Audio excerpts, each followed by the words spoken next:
WBLS, what's up? It's Jus Nik, and we're celebrating 50 years of hip-hop. And you have to talk to legends like the LLCool J, who is here today. It's so good to see you. Jus How Nik. are you? I'm good. What's Looking up? good. Thank you. I feel good. Let's talk about Let's talk about BLS, Heritage Station. What does BLS mean to you, LL? I mean, BLS is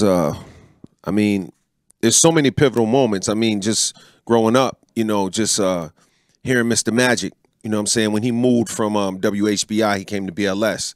And, what he did with hip-hop at that time. Yes. And then, then I think about, the days when Frankie Crocker kind of slowly started supporting hip-hop more and more and more. He eased into it, right? So BLS really changed the game. Yes. Then, fast forward, I remember, Marley being on the channel and or the station and, getting with him and playing a song and him being like, yo, let me get a remix or something, and that we ended up doing Mama Said Knock You Out, one of the bigger records because of our relationship, hanging out at BLS. So there's a lot of history. Absolutely. You know what I'm saying? And with my BLS. sidekick, Kool DJ Red Alert. No question. Man. Well, Red Alert, he was the first person to ever play my song on the radio in New York. That's right. You know right. what I'm saying? So it was at a different channel, but it was definitely Red. You know what I'm saying? And he was the first person to ever, play my music. And then he also used the beat as a music bed and all that. I was super excited. So shout out to Red Alert. Absolutely. So we're celebrating 50 years of hip hop. What does that mean to you? Because you are in the forefront of leading that. I mean, it's beautiful. It's a game changer, right? We changed the world. We impacted the world. It's also, to me, an opportunity to really celebrate and elevate the artists who contributed to the culture. Yes. And to see them shine. I love seeing them do all these shows and all of these concerts and have all of this success and be doing well and doing everything that they're doing.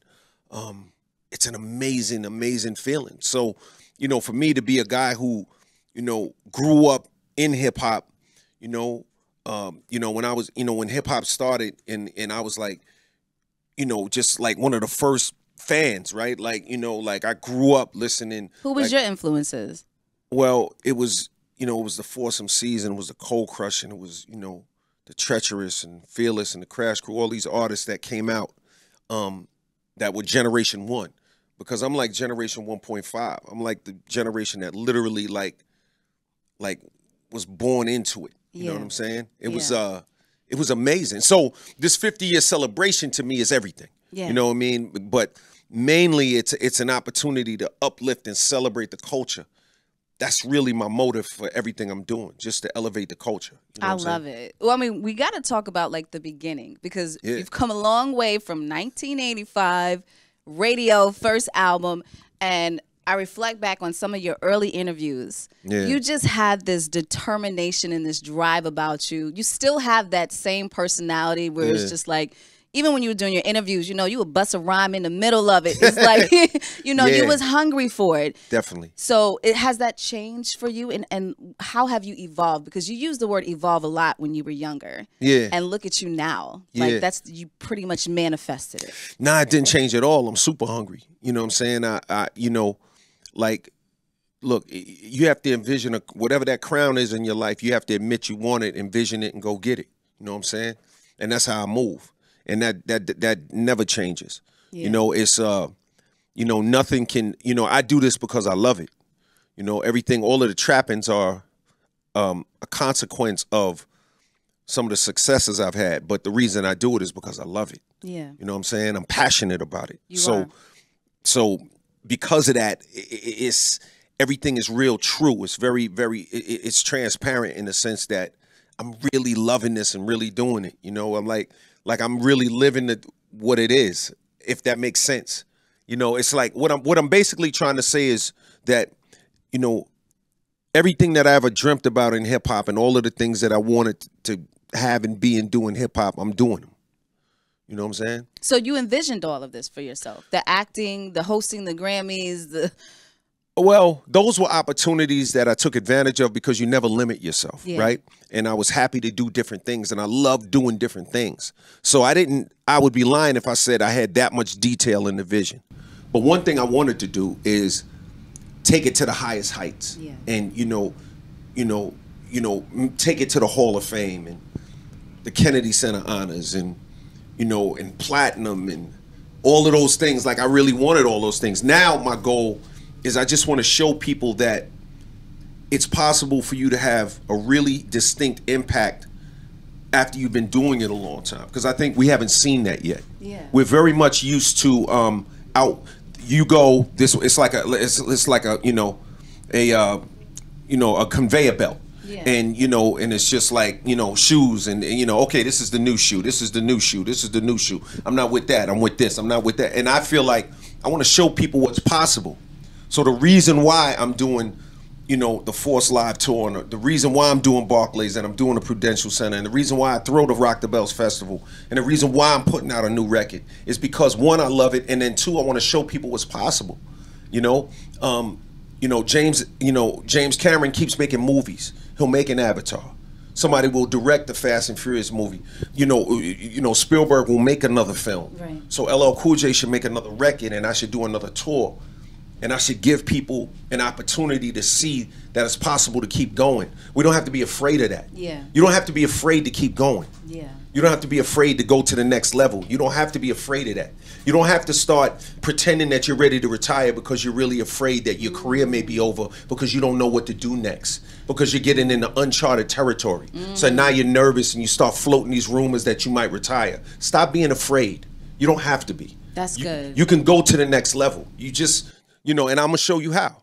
That's good. That's really good. Yeah. That was one of my questions that I was gonna ask, because a lot of artists, they have issues, trying to be relatable in these times. But it's like you always find ways to reinvent yourself. There's artists out there that does that, and I think what you're doing does show them that it is possible, and to not put yourself in a box. Don't put yourself in a box. And also, if you want to relate to people, then relate to people. Yeah. Not try to get them to relate to you. I said relate to people. See, a lot of people, they wonder, like, how can you make music and talk to people that you don't understand? True. Like, so when I was during the pandemic, I was on a train. I was like, I had my mask on and my hoodie. I'm running around. I'm on the subway. I was taking buses. Really? I was walking through all the projects. Yeah, all by myself. Nobody knew. It's just a big black dude walking with a mask and a hoodie on. They don't know who it is. Wow. I was all over New York. I was everywhere. I was in all the projects. I was in pink houses. I was in Marcy. I was in South Side. I was in Rockaway at Redfern. I was outside. I was on the subways. Because if you're gonna talk to people, you got to understand people. Right. And if you really want to, so you got to relate to people. So a lot of times what happens is with artists is that they have a certain amount of success, and I don't care what age you are, but once they get removed, and they're so busy going from the town car or the SUV to the restaurant that they forget what life is like, and they forget what real life is like. He's dropping some real gems right now. I've seen the best of the best struggle with this, because in their prime, they were going through what everybody else was going through. And so it's relatable. And then you reach a certain level, like you said, and you don't have nothing else to talk about. And you wonder why people aren't really downloading like they used to, because they can't relate anymore. We're not wearing all of this flashy and driving. And that's a gem right there. It's real. I mean, you know, how many different ways are you going to talk about your own success? You know what I'm saying? Like, how many ways you gonna do that? How thin can you slice that pizza? Right. You know what I mean? Like, now I'm sick of success. I'm kind of sick of success. My girl's sick of success. Yeah. It's like, how many ways are you gonna do that? Yeah. Like, and where's the line between it feeling like bragging and then motivating? There's a difference. So, I'm glad you said that. So, I think in art, an artist should be allowed do what you want. Yeah. The bragging is not an issue. The point is it authentic? Is it sincere? And is it relatable?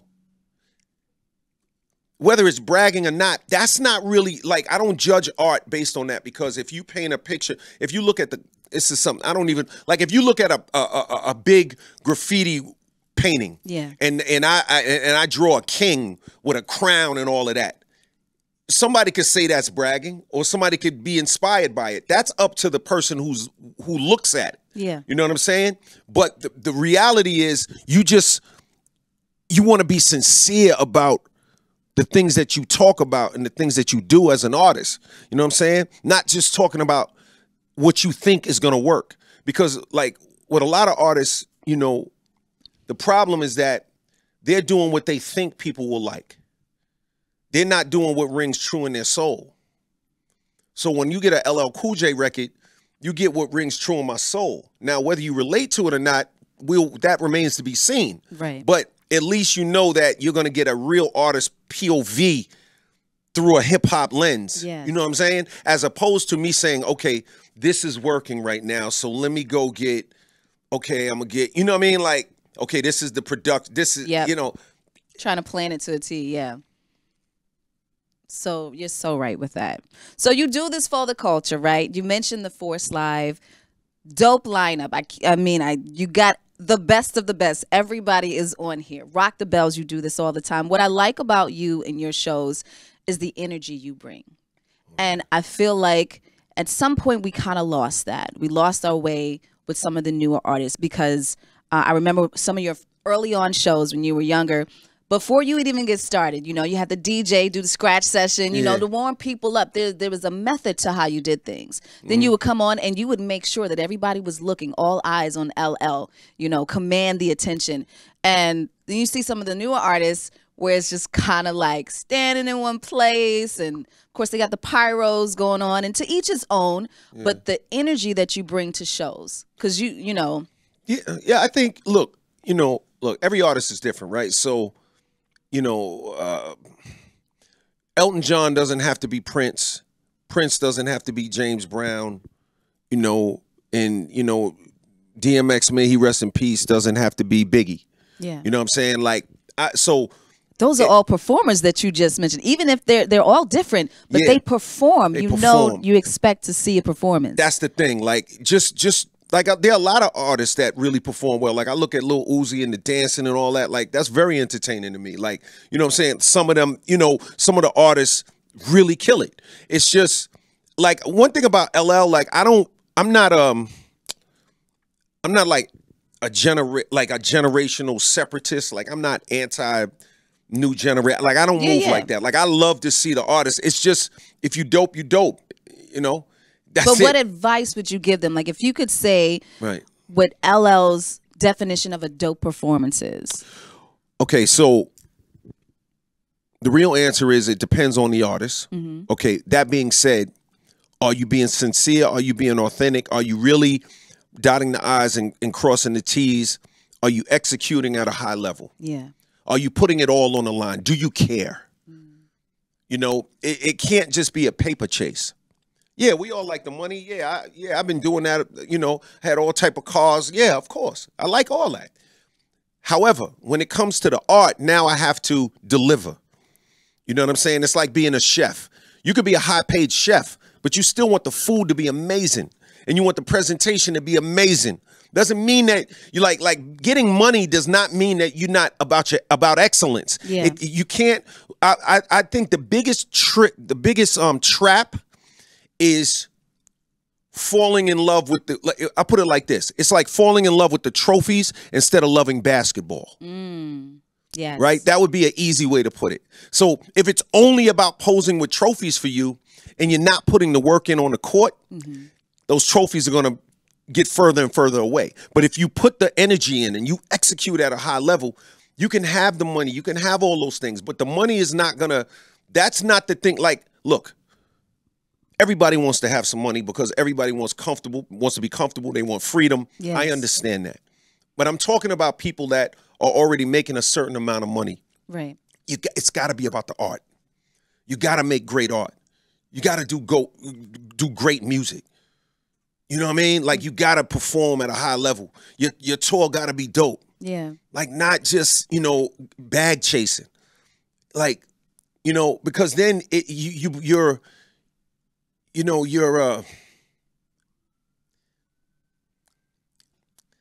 I mean, I don't even know what you are, you know, because Like the point is to do great work. Yeah. Like if you're a surgeon, if you're a brain surgeon, you're going to get paid high level, top dollar, but be the best. Exactly.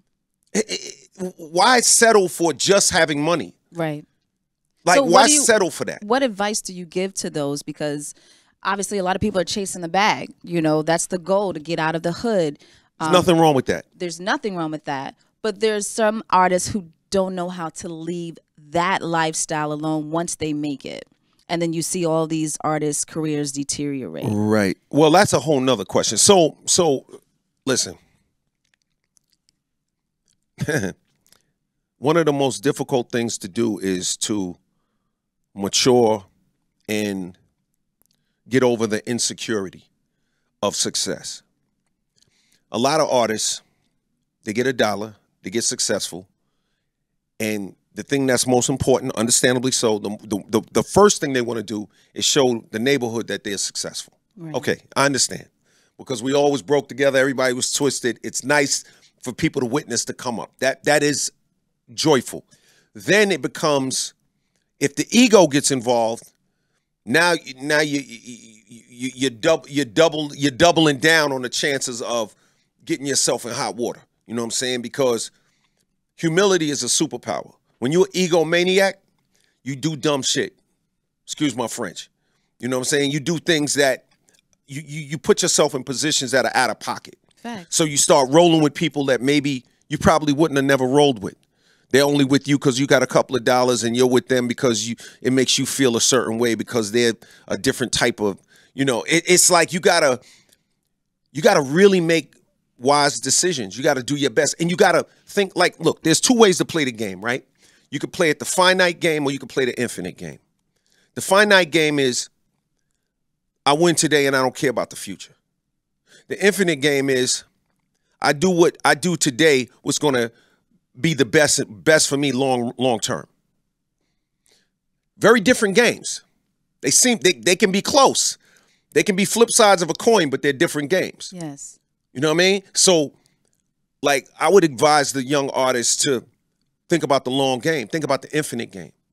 You know, don't think about, be uncomfortable now so you can be comfortable for a lifetime. You know what I'm saying? But we all go through those stages, right? So that's why you got to read. That's why you got to be curious. That's why you got to get more information. You got to study as much as possible so that you can look at things differently. Because you can't solve, like, let's say a 11th grade problem with a 11th grade mentality. You need a 12th grade mentality. You have to graduate. You know, you can't solve a problem with the same thinking that created it. Yes. Right? So you got to elevate your thinking in order to solve certain problems. So that's why you got to constantly read and study. You know what I'm saying? So you can be better. If you're not better today than you were yesterday, that's a problem. You feel me? Yeah. These are all facts. Yeah. This is what I feel like some of the generation needs to hear, you know, from the person who led the march, led the wave, you know, and you are a legend. I appreciate it, you know, and more importantly to me, though, I'm an artist. Yes. You know what I'm saying? Like, the legend thing is cool. I get it. Artist. And all of these hip-hop artists, you're artists, you know, they have an opportunity to change the world and impact the world with what they do through their art form. That's right. Don't limit yourself to just money, because you're more than that. You know what I'm saying? Like you think about it like this. Art, the way art moves the world is like, there were probably people that were inconceivably wealthy during the Egyptian period when they built the pyramids, but what do people remember? You know what I'm saying? Yeah. So, you know, it's like somebody could be a billionaire. You could be a trillionaire. But I'm an artist. Like, at the end of the day. Like what I do gets in people's souls and changes their world. It does. Changes their mind, makes them feel, makes them want to go to another level, makes them want to do different things. You could be both, too. You can be a trillionaire and an artist. You could be both. I'm just saying that don't limit yourself to one.